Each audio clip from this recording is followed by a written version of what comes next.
Boa noite. E aí, pessoal? Tudo bem? Vamos começar a nossa live? Vamos iniciar a nossa live, né?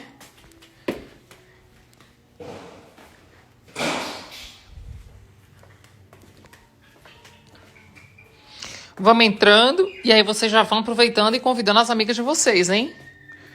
Não vamos nem perder tempo. Vamos que vamos. Deixa eu botar aqui. Nossa, Brasília tá frio hoje, hein?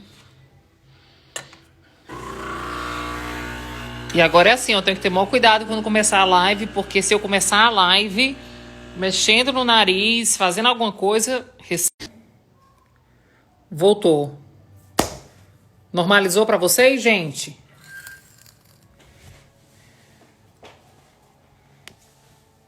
Voltou? Me dá um ok aí, vocês, me dizendo se voltou, se normalizou. Eu tirei aqui do Wi-Fi, já coloquei no 4G, então eu acho que agora já normalizou, né? Nós já voltamos aí ao plano original. E hoje, gente, hoje é o último dia, inclusive deixa eu falar alguns recados antes de eu convidar o Beto para estar aqui com a gente. Eu quero dar alguns recados para vocês a respeito dessa semana. O primeiro recado que eu quero dar para vocês é que hoje é o último dia que você vai poder assistir os vídeos da minissérie Virando o Jogo. Então, se você não assistiu o vídeo número 1, número 2, número 3, você precisa correr para assistir o vídeo. Gente, mas meu olho tá muito esquisito, dá conta? Esse negócio aqui tá muito... Hoje é o último dia que você vai poder assistir a minissérie Virando o Jogo. Então, o que eu queria dizer para você é o seguinte, amanhã vai sair do ar. Eu recebo muita mensagem, muita gente dizendo assim, Nath, eu não assisti o vídeo número 2, eu não assisti o vídeo número 3. Então, hoje é o último dia. E nós estamos encerrando com essa live, né? Nós vamos bater um papo. Eu e o Beto, eu quero compartilhar com vocês a respeito da nossa história, né? Tem muita gente nova aqui no meu Instagram, veio muita gente nova. E olha, que a Sheila tá dizendo que não tá conseguindo assistir o terceiro episódio. Gente, no mesmo lugar que você assistiu o episódio número 1, número 2, você também assiste o número 3. A única coisa que acontece é que a gente vai liberando os vídeos. Mas naquela paginazinha que vocês se inscreveram, você vai vendo o vídeo número 1, número 2 e número 3, você clica em cima e assiste. Então, se assistiu o número 1, facilmente você assiste o 2 e o 3, porque é no mesmo lugar, né? Você se inscreve Você se inscreveu com seu e-mail, então você recebeu tudo no seu e-mail, tá? E aí, como hoje é o último dia, eu aconselho vocês a correrem para assistir, né? E a gente vai encerrar esse ciclo. Muita gente está mandando muita mensagem para mim perguntando se eu vou abrir turma, se vai haver um curso, tudo isso. E eu quero que vocês fiquem comigo até o final dessa live, porque faltando 10, 15 minutos para terminar essa live, eu vou trazer todas as informações e algumas respostas que algumas pessoas estão me fazendo, tá? A respeito de todas essas perguntas de curso, tudo isso. Então, eu quero fazer o seguinte, eu já quero convidar o Beto, a gente vai bater um papo, eu e o Beto, a respeito de tudo que nós vivemos, a respeito do que transformação foi essa, né? Algumas perguntas que algumas mulheres me fazem, eu vou fazer para ele também ao vivo, para que ele venha contar para vocês como foi essa virada de chave, né? Eu, pelo menos, amo quando eu escuto homens falando do seu testemunho, homens falando do que viveram, porque normalmente os homens não abrem muito o seu coração, né? Não são muito de conversar. Então hoje vocês vão ter a oportunidade também de escutar um pouco do Caio. Algumas pessoas assistiram os vídeos, né? Então no vídeo número 1 vocês escutaram um pouco do meu testemunho, mas hoje a gente vai conversar um pouco mais e abrir um pouco mais a respeito da nossa história, porque uma das coisas que eu queria dizer para vocês, gente, é que ninguém consegue ter mais empatia a respeito da nossa dor sem ter vivido por ela, né? E ninguém consegue nos aconselhar de forma com tanta autoridade a respeito de um assunto sem ter vivido com ela. Então, quando eu falo sobre virar o jogo da traição, quando eu falo que é possível restaurar um casamento, quando eu falo tudo isso, gente, eu não falo de uma teoria, né, terapêutica, eu não falo de uma teoria psicológica, eu não falo, não, eu falo de uma história de vida que é a minha, né, e que foi real. E que, além da minha, na verdade, eu compartilho com vocês também muitas histórias de muitas pessoas, que foi o que nós vivemos essa semana, que também viraram essa chave. Então, eu tenho uma máxima que é o seguinte: se a Nathalie conseguiu outras pessoas para estar com a gente, afinal de contas, nós estamos encerrando essa última semana, né, gente? A semana do Virando o Jogo da Traição. Oi, amor! Olá, boa noite. Boa noite a todos. Nath, a tua internet está travando um pouco aí, viu? Tá, meu bem? Tá. Eu tirei do Wi-Fi e botei no 4G para ficar melhor. Não ficou melhor, não? Não, tá travando um pouco. De Tá? vez, tá. Tem que E ver agora? vamos ver, vamos testar aqui qualquer coisa, tu volta pro Wi-Fi aí para ver se o Wi-Fi melhora ou muda de lugar. Beleza, maravilha. Vocês vão me dizendo aí, a gente vai parar um pouco aqui, né, gente? Daqui a pouco os comentários. Mas qualquer coisa, meu bem, você me fala aí que aí eu volto pro Wi-Fi e a gente fica testando. Porque tinha travado total porque eu tava no Wi-Fi. Então, por isso que eu botei no 4G. Mas eu queria, amor, inclusive você estava me ouvindo aí, e eu estava falando que a gente vai tentar ser mais breve possível. Eu sei que é difícil para a gente, que às vezes a gente quer contar alguns detalhes, mas eu queria encerrar a nossa live de hoje trazendo algumas respostas de algumas dúvidas que eu recebi durante essa semana. Então a gente vai precisar terminar aí uns 20 minutinhos antes para poder responder essas perguntas.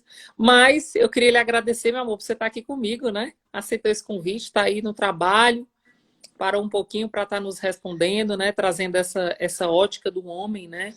Afinal de contas, eu tenho falado muito dessa semana, todos os testemunhos foram das mulheres, mas eu queria, assim, na verdade a gente vai ter que ser muito breve, mas eu queria deixar um pouco mais para você, meu amor, esse momento, para que você falasse um pouco da sua experiência dentro desse processo do virando o jogo da nossa vida, né? Do virando o jogo no nosso casamento. Como foi que foi essa virada de chave na sua mente, né? Como foi que eu pude, como mulher, né? A gente já separado, cooperar para que você também voltasse, né? Porque é uma das perguntas que eu mais recebo, é como foi que vocês conseguiram, como é que você conseguiu, Nath? E eu queria que você respondesse pela ótica do homem, né? Pelo coração do homem, pela percepção do homem, porque somos seres muito diferentes, né? Ó, as pessoas estão dizendo que está travando. Peraí, É, deixa eu botar pro. para mim não tá travando. Entrei, eu tô te ouvindo bem. Mas verifica aí. Peraí, gente. Me deem notícia se melhorou, por favor. Para Mudei a mim, para internet. mim, eu tô te ouvindo super bem. Eu mudei, pessoal. Me dá aqui um feedback se melhorou. O pessoal tá dizendo que tá travando muito, né? Tava travando.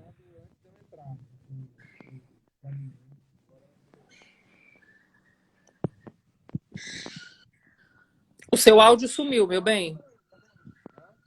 O seu áudio sumiu. Tá. Não, eu fiquei calado. Ah, tu ficou calado mesmo? Voltou agora. Então, eu acho que voltou ao normal. Acho que a gente já pode começar, né? Então, eu queria aí que você falasse um pouco da nossa história, trazendo aí um período mais de Brasília para cá, né, meu amor? Então,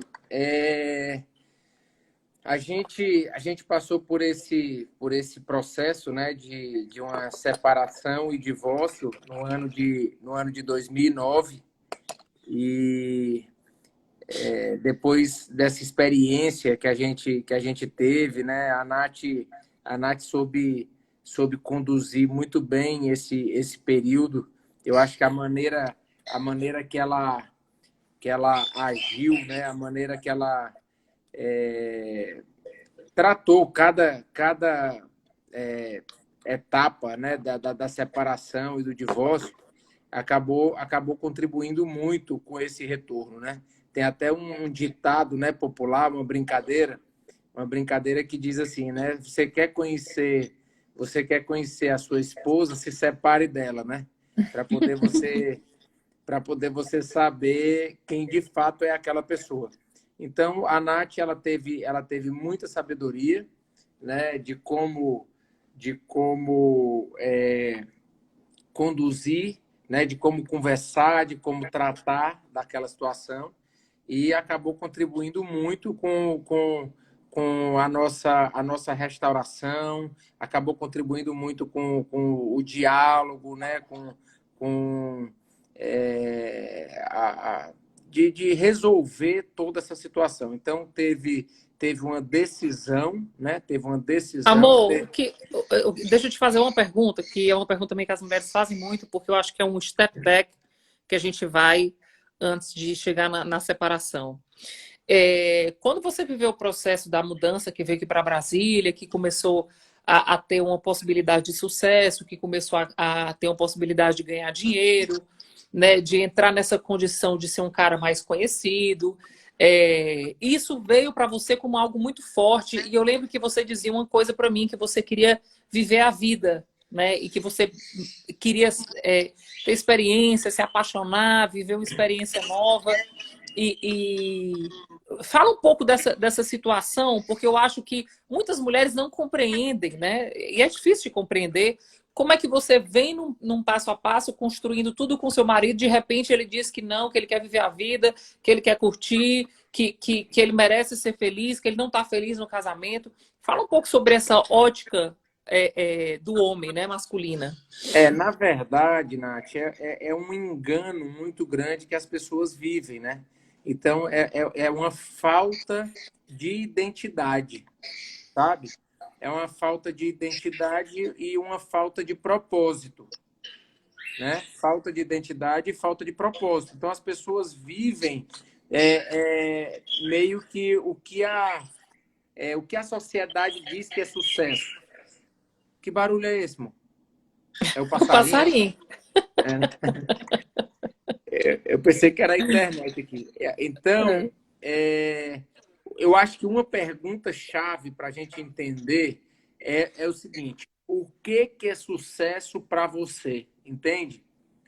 O que é sucesso? Então, existe muita gente que está com um entendimento perigoso, né? E, na minha opinião, equivocado do que é ter sucesso. O que é ser próspero? Então, eu cheguei também em Brasília, né, há 11 anos atrás, e eu cheguei também com esse entendimento equivocado, entendeu? Esse entendimento que hoje em dia, na nossa sociedade, ele é predominante, eu diria. É a pessoa ganhar dinheiro, é a pessoa ter muitos bens materiais, ter um carrão, é o cara ter uma lancha, é o cara fazer viagens maravilhosas. E junto com essa questão da prosperidade, que o homem tem muito, vem muito essa questão, né? Poder, dinheiro e sexo. Acaba que ter outras mulheres, né? Ter outras mulheres, mulheres bonitas, né? Mulheres desejadas, mulheres que todo mundo gostaria de ter, acaba sendo um troféu. Acaba sendo um troféu para esse homem que ele não está com a identidade formada. Então, na verdade, ele quer mostrar para os outros e quer mostrar para ele mesmo que ele é capaz de conquistar aquela mulher, que ele é capaz de conquistar patrimônio. Então, essa necessidade de mostrar para os outros que ele é capaz, na verdade, mostra uma falha na identidade e uma falha na própria crença dele de capacidade. Porque a partir do momento que ele tem essa identidade formada, que ele tem uma crença de capacidade, uma crença de merecimento, ou seja, eu sei que eu sou capaz de conquistar uma situação financeira confortável para poder sustentar a minha família. Quando você tem isso, você não precisa ficar mostrando para os outros, você simplesmente vive. Você simplesmente vai dar o conforto que você quer dar para sua família, para sua esposa e para os seus filhos. Você vai ter condições de oferecer uma escola boa para os seus filhos. Você vai ter condições de oferecer um plano de saúde bom para os seus filhos. Então, na verdade, eu não estou preocupado, né, de mostrar para os outros que eu tenho essa capacidade. Eu simplesmente tenho a capacidade, já acredito que tenho, não precisa ninguém me dizer que eu tenho. E eu simplesmente vivo e usufruo, né? Você vai usufruir do seu trabalho, você vai usufruir do que você vem conquistando com o seu trabalho. Então, eu acredito muito nisso. Eu acredito no trabalho, eu acredito nesse entendimento correto do que é ter sucesso, dessa crença interior, né? Eu creio muito que o jogo é interno, que nessa crença interior que eu não preciso que ninguém me diga que eu sou um cara inteligente, eu não preciso que ninguém me diga que eu sou um cara competente, sabe? Eu simplesmente vou lá, dou o meu melhor, estudo, aprendo, executo, trabalho, né? E usufruo do que a gente tem aprendido, do que a gente tem conquistado. E junto com isso, acaba que também você neutraliza muito essa necessidade de esbanjar, de ostentar, de mostrar para os outros que você tem, que você é capaz. Então, eu acho que junto dessa crença correta, né, dessa identidade fortalecida, eu acredito que você acaba também deixando de ter a necessidade de ter outras mulheres. Entende? O tema aqui é o adultério, é a traição. Então, você deixa de ter essa necessidade, porque, na verdade, você pensa assim: eu não tenho como construir, o homem casado não tem como construir uma linda história com outra mulher. Entende? Com mais de Ele uma mulher, né? com mais uma mulher, com outra, né? Com uma mulher É. fora do casamento, ele não tem. Então, a partir do momento que ele olha por esse prisma, ele olha e fala assim, cara, eu quero construir uma linda história com a minha família. Eu quero construir uma linda história com a minha esposa e com os meus filhos.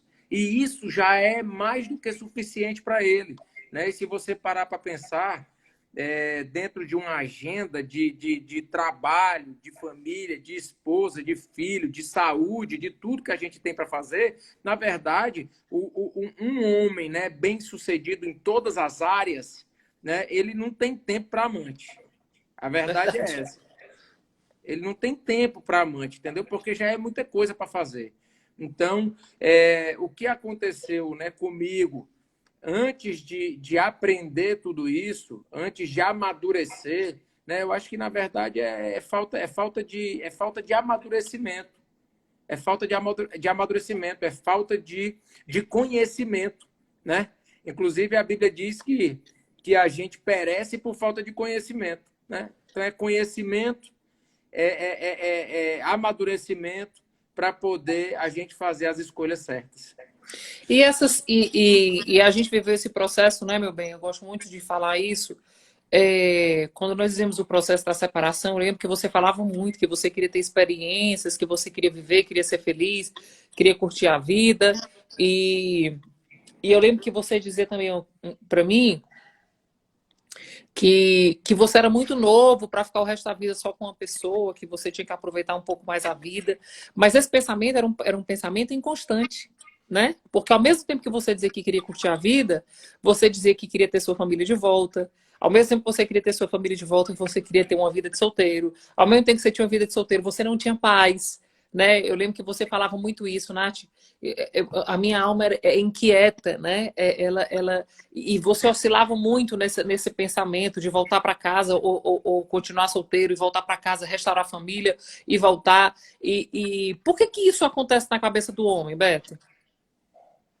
Nath, eu acho que tem um pouco, eu já expliquei um pouco na primeira resposta, é a falta de conhecimento e a falta de autoconhecimento e de maturidade. Então, muitas vezes é uma questão de baixa autoestima.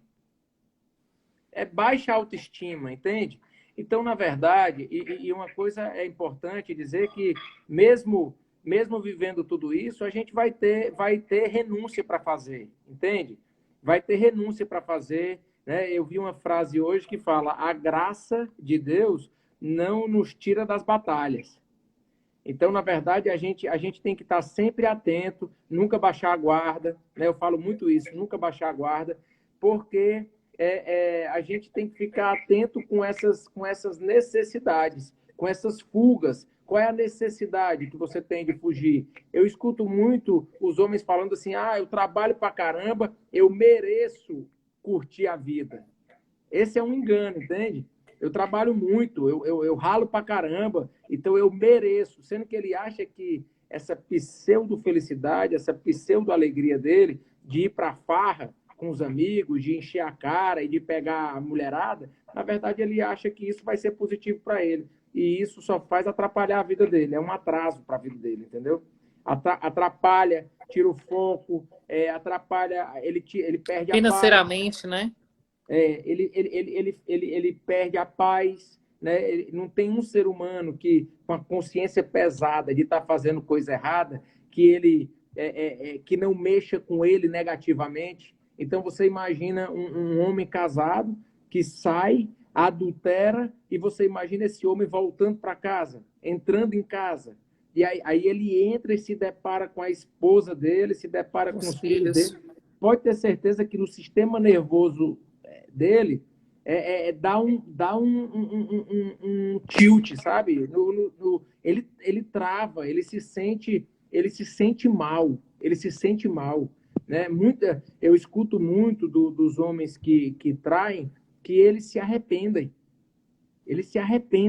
Então, o que a gente precisa aprender é exatamente como evitar, como não agir dessa forma, porque, na verdade, a grande maioria depois se arrepende e sabe que traz muito prejuízo para a vida dele. Beto bateu no microfone aí, acho que você tampou o microfone, vedou e Oh, caiu desculpa, de novo. pronto.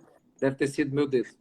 E aí o que acontece é assim, dentro desse contexto você sempre falava, né, que você perdia muito a paz, que você criava, você ficava nesse sentimento. Eu lembro que algumas vezes você falava que ia voltar para casa e depois dizia que não ia voltar.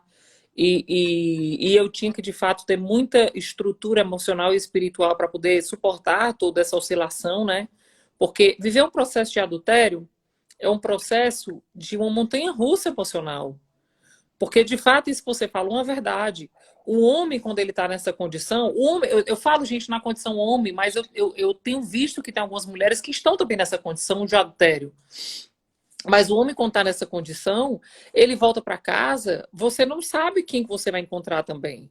Porque você não sabe se o homem que vai entrar na tua casa que está cometido de pecado, de adultério, se ele vai ser um homem grosseiro, se ele vai ser um homem frio, se ele vai ser um homem atencioso, se ele vai ser. Você nunca sabe. Então você não sabe o que vai vir de lá, né? E comigo também foi assim. Eu também vivi essas experiências.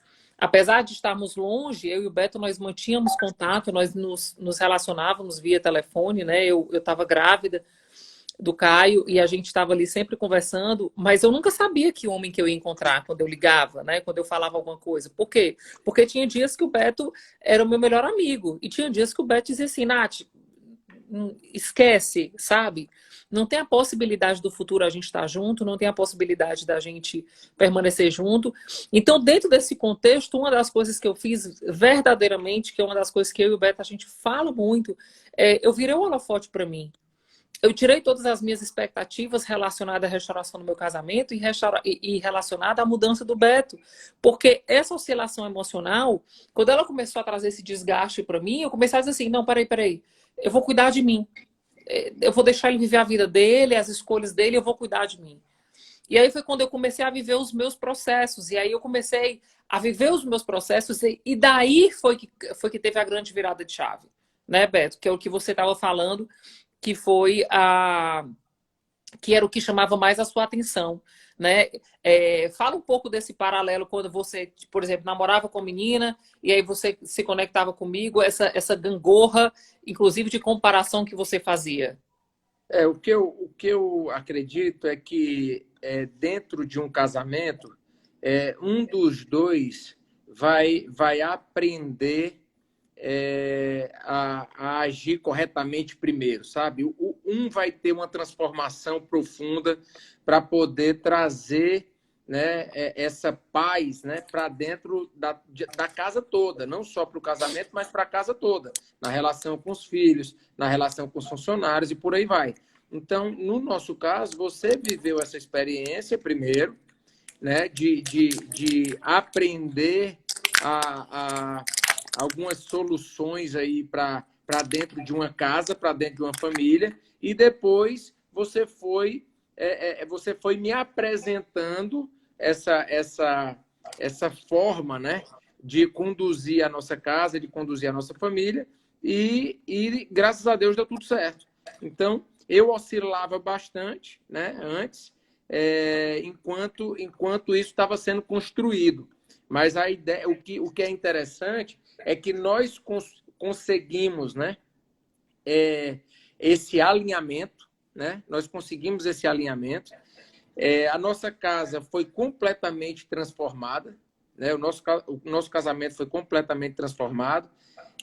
A nossa relação com os nossos filhos também mudou completamente.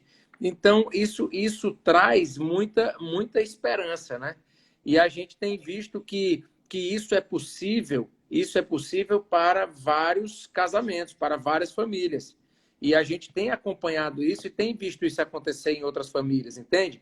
Então, o que me alegra e o que me faz, no domingo à noite, estar aqui, né, aberto aqui no Instagram conversando sobre isso, é exatamente porque eu acredito que existe conserto, sim. Eu acredito na transformação de vidas, né? Eu acredito que pessoas podem ter suas vidas restauradas, transformadas, sabe? E que esse fundamento, né? Todo esse fundamento está na palavra de Deus, né? Eu creio que não tem como ter uma transformação profunda, verdadeira e de longo prazo se não for realmente um alinhamento de princípios e valores cristãos, né? Então, eu tenho falado sobre isso, sobre os princípios e valores, né, judaicos e cristãos que transformam a vida de uma pessoa. Então, eu quero sim estar debaixo desses princípios, né? Eu quero sim viver debaixo dessas regras, né? São regras, são valores essas regras e esses princípios eles me protegem. Então, é um conhecimento que me protege. É um conhecimento que eu não tenho dúvida que vai transformar minha descendência. Sabe? Então, eu acho muito lindo, tem ocupado a minha mente, tem ocupado os meus pensamentos, eu olhar e saber que isso que a gente está vivendo, isso que a gente aprendeu a praticar e a viver, vai transformar, por exemplo, a vida dos nossos filhos, a vida dos nossos netos. Esses dias agora, esse final de semana, eu pensei muito sobre isso. Eu pensei que a gente vai deixar um legado para a nossa descendência que vai transformar a vida deles. Então, você imagina que os nossos netos, né? Os nossos bisnetos, eles terão uma vida completamente diferente porque eles vão aprender, né? Eles vão inculcar na cabeça deles, eles vão crescer aprendendo a fazer a coisa da maneira correta, né? Então, Beto, isso hoje é o que me dá mais alegria. É o que é me dá saber que mais alegria. é saber que a sua mudança ela não tem impacto só na sua vida, mas nas gerações. Beto, Exatamente. uma outra coisa que eu queria que vocês falassem para as pessoas que estão nos assistindo. 3 perguntinhas. Quantas vezes eu preguei para você? Quantas vezes eu te cobrei? Quantas vezes eu te julguei e te critiquei? Nenhuma. Nenhuma. A gente ficou separado mais ou menos uns 8 meses, né? E um detalhe importante para quem não conhece nossa história é que a gente separou e divorciou, né? A gente chegou a assinar o divórcio. Então a Nath voltou para Fortaleza, foi morar na casa dos pais dela e eu fiquei aqui em Brasília. Então a gente separou e divorciou e durante esses 8 meses a Nath simplesmente ela viveu esses princípios, esses valores, né? Essa maneira de pensar e de agir que fez toda a diferença. Então, não é criticando, não é julgando, não é batendo que a gente vai conseguir construir isso tudo que a gente está conversando, né? Realmente é uma maneira diferente de olhar o mundo, né? É uma maneira diferente de tratar as pessoas. Se você vai só criticando, julgando, reclamando, né? Então não tem quem aguente. Você acaba afastando as pessoas de perto de você, né? As pessoas que são extremamente negativas, que para toda solução a pessoa tem uma reclamação, né? Para toda oportunidade a pessoa tem uma crítica, não tem quem aguente ficar do lado de uma pessoa que é extremamente negativa, né? Então, eu acredito muito nisso. Eu acredito que isso vai ser construído, né? Isso é construído. Isso faz parte de um aprendizado. O importante de falar para as pessoas aqui é que é possível aprender isso, né? Com muita alegria, né? Eu e a Nath aí, a gente tem ajudado aí centenas e centenas de famílias, né, em todo o Brasil, e isso alegra muito o nosso coração, porque é uma medida que transborda. É uma medida que transborda. Então, é uma porção que ela restaura a nossa casa, restaura a nossa família e transborda também para outras pessoas. E é legal estar falando assim, né? E você está falando tudo isso, porque as pessoas ainda têm muito, Beto, essa ideia de que nós somos aqui na internet personagens, né? E isso não é uma realidade. O que a gente fala aqui é de fato o que a gente vive. Nós temos um compromisso nosso com Deus, que a gente nunca vai falar, ou nunca vai pregar, ou nunca vai ensinar aquilo que a gente não tenha realmente vivido, tenha praticado e tenha visto que de fato que funciona. Nós temos alicerçado todos os dias a nossa casa num princípio e em valores que são irrevogáveis, né? Uma outra coisa que é interessante a gente compartilhar é que o processo da restauração do nosso casamento, ela veio a partir de um relacionamento com Jesus, e a partir desse relacionamento a gente viveu as nossas grandes mudanças no indivíduo, né? Porque o casamento é o reflexo do que os dois indivíduos são. Por isso que a gente fala que o holofote tem que virar para você e o holofote tem que virar para o seu cônjuge. Isso que o Beto falou é uma coisa muito interessante, porque normalmente esse processo começa por um dos dois. Nós já vimos alguns casais onde começou pelo homem, mas na grande maioria das vezes começa pela mulher, porque ela é mais predisposta a buscar ajuda. É um pouco mais diferente do homem. O homem ele é mais reservado na busca de ajuda, na entrega. Mas o que hoje a gente estava querendo compartilhar com vocês aqui é que não importa a situação que você possa estar vivendo, a não ser que você esteja em um relacionamento abusivo, que você está sofrendo risco de vida. Nessa condição, tanto eu quanto o Beto, nós sempre aconselhamos que realmente não tem condição de você permanecer, porque a sua vida vale mais do que qualquer casamento. Mas, do contrário, nós somos a prova viva de que é possível mudar qualquer situação, mudar o caráter. Eu acho muito interessante que as pessoas dizem muito isso, né, Beto?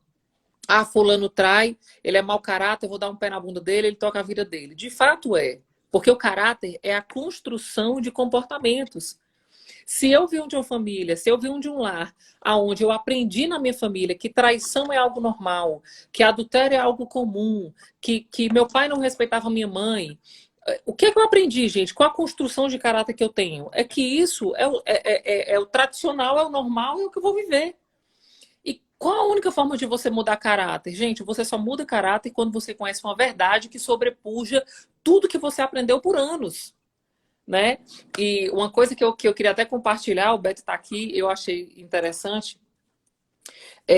Nessa semana que a gente estava vivendo, a semana do Virando o Jogo da Traição, eu não lembro, meu bem, se foi bem no começo, né? Terça ou quarta, segunda ou terça, eu acordei e eu sei que nem todo mundo compreende, né? Porque nem todo mundo teve essa experiência, mas eu acordei e Deus trouxe um pensamento muito firme dentro da minha mente que ele dizia assim: ninguém conhece mais traição do que eu. Ninguém conhece mais a dor da traição do que eu. E eu disse, Deus, é verdade. Ele disse assim, pare e observe na Bíblia. De Gênesis a Apocalipse eu fui traído e o meu povo continua a me trair. Eu fui traído pelos anjos do céu. Lúcifer era um anjo que adorava a Deus e traiu ele. Quando ele constituiu o homem na terra, Adão e Eva traíram ele. O povo de Noé traiu ele. O povo de Israel traiu ele. Quantos profetas também traíram o Senhor? Veio Jesus. Ele amou essas pessoas que traíram, de tal forma que ao invés dele trazer condenação, ele trouxe salvação. Ele manda Jesus. O que Jesus viveu aqui na Terra? Ele viveu traição, traição e traição. Levaram ele para a cruz. Chegou na cruz. Os discípulos que caminhavam com ele, Pedro negou ele 3 vezes. Né? Judas traiu ele vendendo ele por moedas. Né? Então, quando você vai fazendo a construção, ninguém entende mais da dor da traição do que o nosso Deus. Por isso que nele é que está a fonte de virar a chave da traição. E uma né? coisa, Nath, ele é quem ama. Uma coisa que você falando aí veio na minha cabeça é o seguinte: se não tivesse tido a cruz, não tinha tido a ressurreição, entende? Se não tivesse, por exemplo, se a gente não tivesse passado por tudo que a gente passou, hoje a gente não estaria vivendo o que a gente vive. Verdade. E a gente não estaria ajudando tantas famílias como a gente tem ajudado. E agora, nesse momento, a gente não estaria aqui fazendo essa live nesse momento. Entende? Então, na verdade, ouvindo tudo isso que você está falando, traz uma esperança para que as pessoas façam do limão a limonada. É isso aí. Entende? Mostra que tudo tem um propósito. A gente tem que lembrar o seguinte: o mais importante da existência humana é ele entender qual que é o propósito da vida dele. Né? A identidade e o propósito. Não dá para ficar perambulando pela face da terra sem significado. Agora, tu foi lá no Ceará, não foi, Beto? Foi perambulando. Foi perambulando. Eu acho que tem um bocado de gente aqui que não sabe o que é isso. Mas tudo bem. Porque caminhando, né? Caminhando pela terra, né? Ficar andando aqui na terra sem um significado, sabe? Você viver sem um significado é muito ruim, né? Você imagina quantas pessoas agora, no domingo à noite, eles estão embriagados ou de ressaca porque passaram o dia enchendo a cara. Um dia todo fugindo da realidade da vida dele. Porque hoje é domingo e amanhã é segunda e amanhã começa tudo de novo. Amanhã começa tudo de novo. E ele está fugindo da vida dele porque ele não sabe qual que é o significado da vida dele. Então, infelizmente, né, tem muita gente perdida na face da terra que estão vivendo, entre aspas, como um zumbi. Né? E o nosso papel, o nosso chamado, o meu e o seu, é exatamente fazer com que as pessoas deixem de viver como zumbis, né? Eu acho que o nosso chamado é ajudar as pessoas a saírem dessa zona de sofrimento. Porque outra coisa também, eu estou trazendo essas palavras aqui, mas na verdade ninguém vive isso porque quer. Verdade. Né? Normalmente as pessoas vivem isso porque não aprenderam a fazer o correto. Então, ela ou acham que não tem outra opção, né, Beto? Como não conhece, acham que não tem essa opção e é só isso mesmo. Né? Imagina o tanto de coisa que eu não faço ainda hoje, que é super top, que é excelente, que eu não sei ainda. Entende? Então, a gente tem que ter humildade para aprender. Humildade para aprender. Se você deixa um espaço, né, no seu coração para o aprendizado, se você chega e fala assim, rapaz, eu tenho muita coisa ainda para aprender, então essa humildade, ela gera uma sabedoria que faz com que você vá melhorando a cada ano, melhorando a cada mês, sabe? A partir de novos conhecimentos, uma nova maturidade, um novo comportamento e novos ganhos, né? É uma nova vida, é uma nova vida. Eu não tenho dúvida do tanto de coisa que a gente ainda tem para aprender, para amadurecer e para viver. É uma obra eterna. Né? Verdade. É uma obra eterna. A gente tem muita Só que coisa é uma obra que a gente tem que olhar para trás e dizer assim, gente, esse ano está sendo muito melhor do que o ano passado. No próximo ano, vocês assim, esse ano está muito melhor. O que eu ia falar agora é que a gente não deve ficar se comparando com os outros. Hoje em dia, as pessoas se comparam muito com os outros, né? Até por causa também das redes sociais, Instagram e tudo. Você fica olhando muito a vida dos outros e fica se comparando muito com os outros. Na verdade, a gente tem que partir do que a gente tem na mão hoje. Então, o que é que você tem na mão hoje? Comece daí, com os recursos que você tem hoje, sabe? A referência é você se comparar somente com você mesmo. Se compare com você. Esse ano, né, 2020, como é que você está em relação a 2019, né? Como é que você vai sair dessa pandemia? A maneira de pensar, a maneira de agir, a maneira de construir as coisas, a maneira de tratar as pessoas. Como é que você vai sair dessa pandemia? Melhor ou pior de como você entrou lá em março, no mês de março? Entende? Então é você olhar para dentro, né? É, É um olhar para dentro sobretudo esse negócio de você olhar para dentro, eu vejo muito, Beto, o cuidado de Deus em todas as coisas. E eu lembro que quando eu estava no auge da minha dor, quando eu pensava em desistir, quando eu já nem acreditava mais que fosse possível Deus mudar a nossa história, Deus mudar a minha sorte, Deus fazer algo, porque uma coisa que acontecia muito era assim, quanto mais eu orava, quanto mais eu me aproximava de Deus e quanto mais eu criava a possibilidade de voltar ao casamento, né, os meus olhos viam a situação piorar, eu olhava e via que você estava mais distante, que você se relacionava mais com outras pessoas, que você bebia mais, que menos você queria saber de Deus, e isso traz uma confusão, porque os seus olhos contemplam, às vezes, o contrário do que Deus tem como promessa. Mas eu acho muito interessante, eu queria encerrar aqui, porque daqui a pouco a gente vai ter que ir para perguntas e respostas, mas eu acho muito interessante porque Deus tem muitas formas de falar com a gente, né? E eu lembro que uma das formas que Deus me encharcou de uma esperança, de uma fé de que ia ser diferente, foi naquele dia, quando eu estava mais ou menos com quase 8 meses de grávida, que eu entrei no carro e Deus me deu aquela canção. E é muito interessante porque aquela canção eu ouvia tantas vezes, mas naquele dia é como se Deus pegasse aquelas palavras e elas explodissem dentro de mim, trazendo uma condição e esperança que eu já não tinha mais, né? Eu não sou cantora, eu queria cantar, na verdade, aqui para vocês essa canção que Deus cantou para mim, porque eu acredito que ela, assim como um dia Deus semeou na minha vida, através desse louvor, uma esperança nova, uma condição diferente para um futuro que eu não conseguia enxergar. E você que está aqui nos assistindo pode estar passando por essa situação. Nath, não tem jeito, meu marido já está com outra mulher, meu marido já mudou uma casa com outra mulher, ele já foi embora, me pediu a separação, eu acho que não tem mais jeito. Eu quero dizer para você que se teve jeito para mim, se teve jeito para o Beto, eu acredito que vai ter jeito para você. E essa canção que eu ouvi, eu estava sozinha dentro do carro. E essa canção, ela fala exatamente assim. Não, esse não pode ser teu fim. Não é o que Deus sonhou pra ti.